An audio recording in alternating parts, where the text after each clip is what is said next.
In our continuing coverage of COVID-19, as more Americans are getting fully vaccinated against the virus, the Centers for Disease Control is updating quarantine guidelines, but also urging caution not to become too relaxed in protecting ourselves. After nearly a year of a lot of tragic news, some encouraging signs now in the fight against the relentless coronavirus pandemic.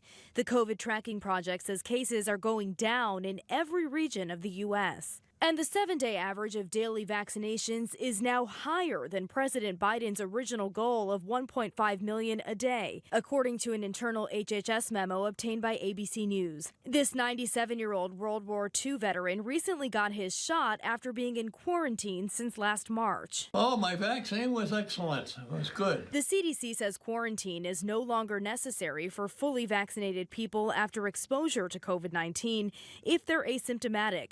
That rule applies 2 weeks after the second dose, allowing for full immunity, but no longer than 3 months after that final dose because length of protection is unknown. New mass vaccination centers like this one at New York's iconic Citi Field are popping up, but there's still frustration and confusion coast to coast. Absolutely, every man for himself. Dodger Stadium in LA, one of the largest sites in the country, is being forced to close for 2 days because of a lack of doses. We still aren't receiving enough doses soon enough. And health experts warn communities of color need more outreach. New research out of Emory University shows Black Americans who have been disproportionately affected by the virus are also being vaccinated at lower rates. This disconnect is a big problem.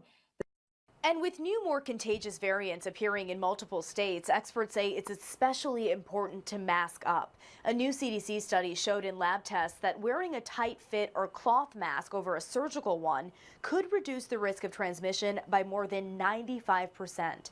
Rena Roy, ABC News, New York. The United States has recorded more than 470,000 COVID-19 related deaths.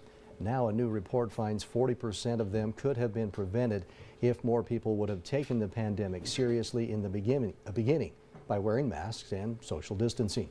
It also found America's poor health system may have contributed to more deaths.